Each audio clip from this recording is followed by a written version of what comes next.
Hello good morning students. इसके बाद आपके 2 चैप्टर हैं ओवरहेड से रिलेटेड। बेटा मैंने वो अभी छोड़ दिए हैं क्योंकि आपका सिलेबस बहुत ज़्यादा है, तो पहले वो वाला पोर्शन कवर कर लेते हैं जो बहुत ज़्यादा इंपॉर्टेंट है आपका। तो आज जो मैं आपको चैप्टर शुरू करवाने जा रही हूँ वो है यूनिट कॉस्टिंग जिसे बोला जाता है, या उसको आप आउटपुट कॉस्टिंग भी बोल सकते हैं। ये आपके न्यूमेरिकल पॉइंट ऑफ व्यू से बहुत ही इंपॉर्टेंट चैप्टर है और पूरी की पूरा सिलेबस ही जो है वो इस चैप्टर के ऊपर बेस्ड है। कहने का मतलब है कि जिस बच्चे को ये चैप्टर समझ नहीं आया उसके लिए मुश्किल हो जाएगी आगे के चैप्टर्स को समझना। इसलिए इस चैप्टर को बहुत ही ध्यान से सुनना और समझना, और बहुत ईजी है, सिंपल है, ज़्यादा मुश्किल नहीं है। ठीक है। इसके अंदर हम 3 चीज़ें पढ़ेंगे। एक क्या है कॉस्ट शीट क्या होती है, एक कॉस्ट स्टेटमेंट क्या होती है, और एक प्रोडक्शन अकाउंट क्या होता है। तीनों के न्यूमेरिकल्स हैं, आपको करने हैं। तो आज हम शुरू करते हैं। यूनिट कॉस्टिंग क्या है। सबसे पहले तो यूनिट कॉस्टिंग का मतलब क्या है, एक यूनिट की कॉस्ट मीन अगर हम कोई चीज़ प्रोडक्शन करते हैं और उस प्रोडक्शन में अगर मान लो एक चीज़ की कॉस्ट निकालनी है, मान लो आपने एक ऑर्डर पूरा 100 यूनिट का किया है, उस 100 यूनिट में अगर आपको एक की कॉस्ट निकालनी है कि एक की कॉस्ट क्या होगी, या एक प्रॉपर काम की कॉस्ट क्या होगी, या एक ऑर्डर की कॉस्ट क्या होगी, तो उसके अंदर हम यूनिट कॉस्टिंग को स्टडी करते हैं, तो उसे बोलते हैं यूनिट कॉस्टिंग। ठीक है। उसके अलावा वो कहता है इसके कौन कौन से कैरेक्टरिस्टिक्स फाउंड होते हैं। वो कहता है प्रोडक्शन शुड बी यूनिफॉर्म और होमोजेनियस। जो आपकी प्रोडक्शन है वो आपकी होमोजेनियस नेचर की होनी चाहिए, यूनिफॉर्म नेचर की होनी चाहिए। उसके अलावा वो कहता है दूसरी चीज़ क्या है कि the unit of production should be identical. जो आपके यूनिट्स हैं, वो जो प्रोडक्शन के यूनिट्स हैं वो आपके आइडेंटिकल होने चाहिए। आइडेंटिकल मतलब सेम होने चाहिए। तीसरा वो क्या कहता है, the cost unit should be physical and natural. जो आपके यूनिट्स हैं वो आपके फिजिकल मीन देखने वाले होने चाहिए, नेचुरल मतलब दिखाई देने वाले होने चाहिए। ऐसा ना हो कि जो आपके यूनिट्स हैं वो दिखाई ही ना दें। और उसके अलावा फोर्थ आता है कि per unit cost has to be determined for the example per ton. Mean जो यूनिट्स हैं वो आप डिटरमाइन करें किस बेसिस पर, या तो पर यूनिट के बेस पर, या जैसे हम रुपीज़ को मापते हैं, लीटर्स को मापते हैं, केजी को मापते हैं, दर्जन्स को मापते हैं, उसी तरीके से मेजरेबल होने चाहिए। उसके बाद इसके आते हैं बेटा ऑब्जेक्टिव्स। ऑब्जेक्टिव भी वही चीज़ें आएंगी कि इसके अंदर हम टोटल कॉस्ट को जानना चाहते हैं, पर यूनिट कॉस्ट को जानना चाहते हैं।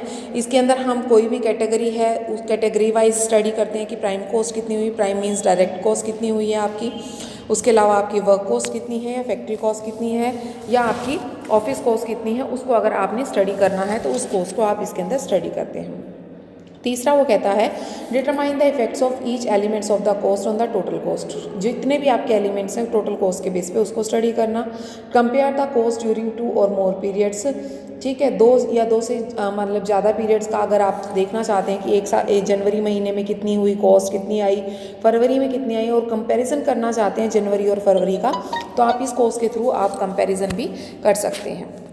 फिर उसके बाद आती है to comparison determine the proposed setting price. Mean अगर आप जानना चाहते हैं कि अगर आपका मान लो 100 यूनिट बनाने पर इतना प्रॉफिट होता है, अगर आप 200 यूनिट बनाएंगे तो कितना प्रॉफिट होएगा, तो वो भी आप चीज़ इससे जान सकते हैं, वो भी चीज़ आप डिटरमाइन कर सकते हैं। To determine the tender price on the basis of cost data and future prospect. जो आपके कॉस्ट डाटा है उसके बेसिस पर भी आप टेंडर वगैरह प्राइजेस भी फिक्स कर सकते हैं। कहने का मतलब है एक कॉस्ट शीट जो है वो आपकी काफ़ी हेल्प करती है। उसके बाद आते हैं इसके एलिमेंट्स। एलिमेंट्स में आपके भाई 3 ही एलिमेंट्स होती है, तीनों आपने कॉस्ट में भी पढ़े हुए हैं, मटेरियल, लेबर्स एंड ओवरहेड। ये मैं यहाँ नहीं बताऊँगी आपको। मटेरियल में आपकी रॉ मटेरियल की कॉस्ट आती है, ठीक है। लेबर में आपकी जो लेबर से रिलेटेड कॉस्ट होती है वो आती है। डायरेक्ट एक्सपेंसेस में जो आपकी एक्सपेंसेस से रिलेटेड, इनडायरेक्ट जो एक्सपेंसेस होते हैं उनसे रिलेटेड कॉस्ट स्टडी आती है। उसके बाद नेक्स्ट आते हैं आपके methods of determination under the unit cost. कौन कौन से मेथड है, सबसे पहले तो कॉस्ट शीट मेथड आता है, फिर स्टेटमेंट ऑफ कॉस्ट आता है, फिर प्रोडक्शन अकाउंट। जो तीनों मैंने आपको चैप्टर शुरू होने से पहले ही बताया था कि इन तीनों का हम इसमें स्टडी करेंगे। कॉस्ट शीट क्या होती है, कॉस्ट शीट एक ऐसी स्टेटमेंट होती है जो डिटरमाइन करती है total cost of the goods of the production unit and एक स्पेसिफाइड टाइम पीरियड के अंदर। एक स्पेसिफाइड टाइम पीरियड में एक कॉस्ट, एक मतलब ऑर्डर की कॉस्ट या एक प्रॉपर प्रोडक्शन की कॉस्ट को डिटरमाइन किया जाता है कॉस्ट शीट के थ्रू। ठीक है। डेफिनेशन अगर हम इसकी देखते हैं तो डेफिनेशन में आता है कि cost sheet is a document, एक ऐसा डॉक्यूमेंट्स होता है which provides the assembles of the details cost of cost centre and cost unit mean एक ऐसा डॉक्यूमेंट जिसके अंदर आप पूरी की पूरी डिटेल्स को शामिल करते हैं कॉस्ट शीट की। अब वो कहता है कि इसके अंदर क्या क्या चीज़ आती है, कितने क्वांटिटी प्रोड्यूस किया, कितनी कॉस्ट है क्वांटिटी की, पर यूनिट कॉस्ट क्या है, कंपोनेंट्स कौन कौन से हैं, डायरेक्ट कॉस्ट कितनी है, इनडायरेक्ट कॉस्ट कितनी है आपकी, प्रपोर्शन इंडिविजुअल कॉस्ट का कितना है, ठीक है, comparative cost of two products कितनी है। ये सारे इसके क्या आते हैं, कॉस्ट शीट के फीचर्स हैं जो कॉस्ट शीट में शामिल किए जाते हैं। उसके बाद है characteristics and objective of the cost sheet क्या है, वो कहते हैं कैरेक्टरिस्टिक्स और ऑब्जेक्टिव में पहला है कि sheet prepare under the unit costing method of costing it determine per unit. एक तो पर यूनिट का पता चल जाता है कितने क्वांटिटी यूज़ किए हैं और एक कंपैरिजन, वही तीन जो इसके बेसिक ऑब्जेक्टिव हैं।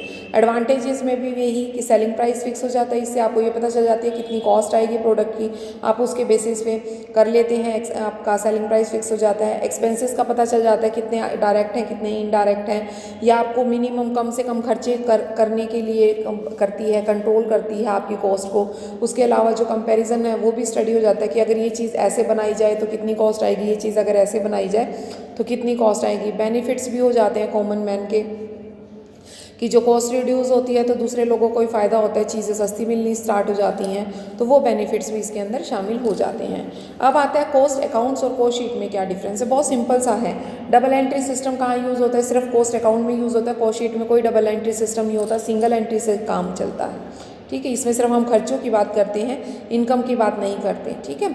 फिर उसके बाद यूज़, वो कहता है कॉस्ट अकाउंट का यूज़ तो होता है प्रोडक्शन अकाउंट्स वगैरह में या प्रोसेस में या कॉन्ट्रैक्ट में या जॉब में, लेकिन वो कहता है कॉस्ट शीट कहीं यूज़ नहीं की जाती। कॉस्ट शीट स्पेसिफिकली एक टाइम पीरियड की होती है जो कि सिर्फ ये जानने के लिए की जाती है कि हमारा सेलिंग प्राइस क्या रखा जाए और हमारी किसी प्रोडक्शन को करने में कितनी कॉस्ट आती है। कंपैरिजन स्टडी, कंपैरिजन हो जाता है, जो आपकी कॉस्ट शीट होती है उसका आप कंपैरिजन कर सकते हो कॉस्ट का, एक्सपेंसेस का कंट्रोल करके, लेकिन कॉस्ट अकाउंट का नहीं होता।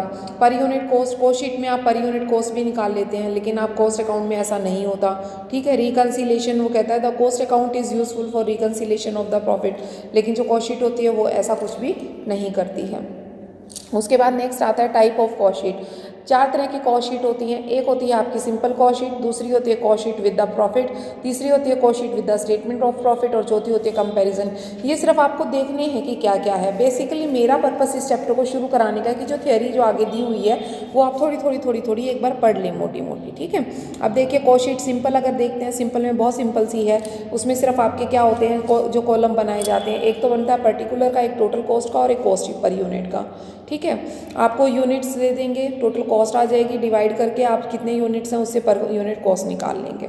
अब उसमें क्या याद करो, मैंने जब शुरू करवाया था तो आपको बताया था direct cost, direct material, direct wages, direct expenses, इनको ऐड करके प्राइम कॉस्ट आती है। उसमें फैक्ट्री एक्सपेंसेस जोड़ दो वो आपकी वर्क कॉस्ट हो जाती है। उसमें ऑफिस एक्सपेंसेस जोड़ दो वो कॉस्ट ऑफ प्रोडक्शन हो जाती है। उसमें आपके सेलिंग डिस्ट्रीब्यूशन आ जाएंगे तो वो आपकी टोटल कॉस्ट होती है या सेलेबल कॉस्ट होती है, ठीक है।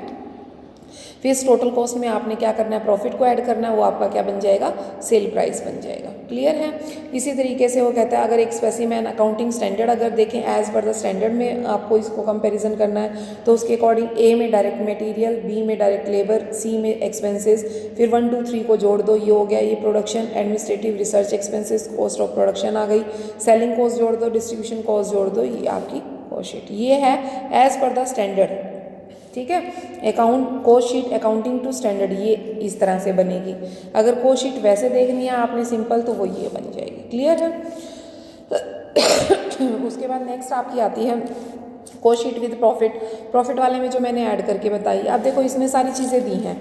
जो ये वाली चीज़ है ना, इसको आप अच्छी तरह से कर लोगे। देखो हमने ये पढ़ा था वहाँ पे डायरेक्ट मटेरियल आता है। अब उस डायरेक्ट मटेरियल में क्या क्या चीज़ आती है वो देखो, ये डायरेक्ट मटेरियल है पूरा, ठीक है। इसमें क्या क्या चीज़ है देखो, सबसे पहले ओपनिंग स्टॉक कितना है, उसमें परचेज़ कितनी की है आपने, उसमें आपके जो इनसाइड एक्सपेंसेस होते हैं रिगार्डिंग टू द परचेज़ है, जो भी ऑक्ट्रॉय ड्यूटी दी, कस्टम ड्यूटी दी, फ्राइट वगैरह है, कैरेज वगैरह है, उसमें से क्लोजिंग स्टॉक को माइनस कर दो, कोई भी डिफेक्टिव है उसको माइनस कर दो, कोई भी रेजिड्यू आता है उसको भी माइनस कर दो, वो क्या आ जाता है आपका रॉ मटेरियल यूज़ या डायरेक्ट मटेरियल, ठीक है। उसके बाद डायरेक्ट लेबर आ गई और डायरेक्ट एक्सपेंसेस, तीनों को जोड़ दिया, प्राइम कॉस्ट आ गई। ये जो पोर्शन है ना बेटा, ये अच्छी तरह से लर्न कर लो इसको, ये बहुत ही इंपॉर्टेंट है, ठीक है। उसके बाद फैक्ट्री में भी उसी तरीके से वर्क इन प्रोग्रेस है, या फैक्ट्री के कौन कौन से फैक्ट्री ओवरहेड, कोई भी एक्सपेंसेस वर्कर ओवरहेड के नाम से दिया हुआ है, फैक्ट्री का कोई भी आपको ओन कॉस्ट दी हुई है या अनप्रोडक्टिव लेबर है, फ्यूल है, ठीक है, पावर, इनके आगे लिखा होगा कि ये फैक्ट्री से रिलेटेड हैं या डायरेक्ट हैं, तभी आप इसको फैक्ट्री में शामिल करोगे। रेंट है, लाइट है, वाटर है, क्योंकि ये सारी चीज़ें आपकी ऑफिस में भी आती हैं, ठीक है। इसलिए जहाँ पर फैक्ट्री लिखा है वो फैक्ट्री में लोगे, जहाँ ऑफिस लिखा है वो ऑफिस में लोगे, जहाँ कुछ नहीं लिखा उसको आप फैक्ट्री में कंसीडर करोगे, ठीक है। तो फिर opening stock of work in progress में से माइनस कर दोगे क्लोजिंग। ऐड कोई भी एक्स्ट्रा जो आपका एडिशनल ओवरबर्डन आ गया किसी भी रेक्टिफिकेशन में या करने में, मान लो ऑर्डर आपका अकॉर्डिंग टू स्पेसिफिक क्वालिटी नहीं बना, आपने उसमें थोड़ी और लेबर लगा दी तो लेबर की एक्स्ट्रा कॉस्ट आ गई, तो वो कॉस्ट यहाँ आप चार्ज करेंगे।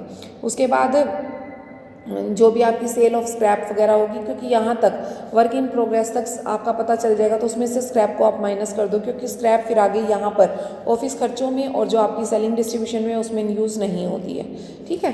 तो अब आपकी आती है ऑफिस कॉस्ट। ऑफिस में आ जाएगी बेटा आपकी एडमिनिस्ट्रेशन कॉस्ट, लेबर कॉस्ट जो है, ऑफिस कॉस्ट, एक्सपेंसेस, ये ऑफिस देखो सबके आगे ऑफिस है। प्रिंटिंग स्टेशनरी क्लियर है कि फैक्ट्री से तो होगा नहीं, ये ज़्यादातर उससे ही होता है, आपका ऑफिस से ही होता है। फीस ऑफ डायरेक्टर है, टेलीफोन है, ये सारे आपके ऑफिस एक्सपेंसेस हैं। उसके बाद बेटा आपका आता है आगे इसको ही opening stock of finish goods, जितना भी है आपका क्लोजिंग स्टॉक उसमें से माइनस कर दोगे, आ जाएगी कॉस्ट ऑफ गुड्स सोल्ड। अब आते हैं selling and distribution. Selling and distribution में वही चीज़ें कि जो आपकी ट्रैवलिंग एक्सपेंसेस वगैरह हैं या जो भी आपके अदर एक्सपेंसेस आते हैं, एडवर्टीजमेंट्स वगैरह हैं या सेल्समैन्स है या पैकेज वगैरह में बैड डेट्स वगैरह हैं, वो सारे के सारे आपने इसमें लेने हैं। उन सबको लेने के बाद जो आपका आ जाएगा वो आ जाएगी कॉस्ट ऑफ सेल। अब इस कॉस्ट ऑफ सेल में आपने क्या करना है, इसमें आपने प्रॉफिट्स को ऐड करना है, वो आपका क्या आ जाएगा, सेलिंग प्राइस आ जाएगा। तो ये है cost sheet with the profit, ठीक है, क्लियर है। अब आती है कॉस्ट स्टेटमेंट ऑफ प्रॉफिट। अब स्टेटमेंट ऑफ प्रॉफिट भी बिल्कुल इसी की तरह से है, कोई फ़र्क नहीं, वही सारे खर्चे, यहाँ ये खर्चे जो हैं कॉमन रहेंगे, सेम रहेंगे, बिल्कुल एज इट इज़ वही के वही। इसमें सिर्फ क्या करना है, आपने साथ के साथ कॉलम बनाना है एक कॉस्ट पर यूनिट का, सेम इसमें बनाना है कॉस्ट पर यूनिट का, ठीक है। उसके बाद जो आपकी बननी है ये आपकी स्टेटमेंट इस तरह से प्रॉफिट के साथ तैयार हो जाएगी। उसके बाद आता है कंपैरिजन। कंपैरिजन में आप जैसे मान लो दो प्रोडक्ट हैं ए और बी, उनका कंपैरिजन कर रहे हैं, या दो ऑर्डर हैं ए या बी, ठीक है, या दो लॉट आपने निकाले, लॉट 1 लॉट 2, तो आप एक को इधर लिख लोगे, एक को उधर, शीट वही आएगी अंदर की, अंदर कुछ चेंज नहीं होना, अंदर वही चीज़ आएगी बेटा, बार बार मैं बोल रही हूँ। तो ये था भाई आज आपका कॉस्ट शीट। अब इसके बाद इसने एक छोटी सी कॉस्ट शीट को यहाँ एक्सप्लेन किया हुआ है, ये देखिए ध्यान से, ये सारे पॉइंट्स, इन पॉइंट्स को बेटा आपने खुद करना है, ये सारे इलस्ट्रेशन से कल मैं आपकी चैप्टर स्टार्ट करा दूँगी, कल से आपकी इलस्ट्रेशन शुरू हो जाएंगे, और मैं थोड़ा स्पीडली करवाऊँगी बेटा, क्योंकि बहुत ज़्यादा सिलेबस है और मुझे किसी भी तरीके से कवर करना है। ओके बेटा।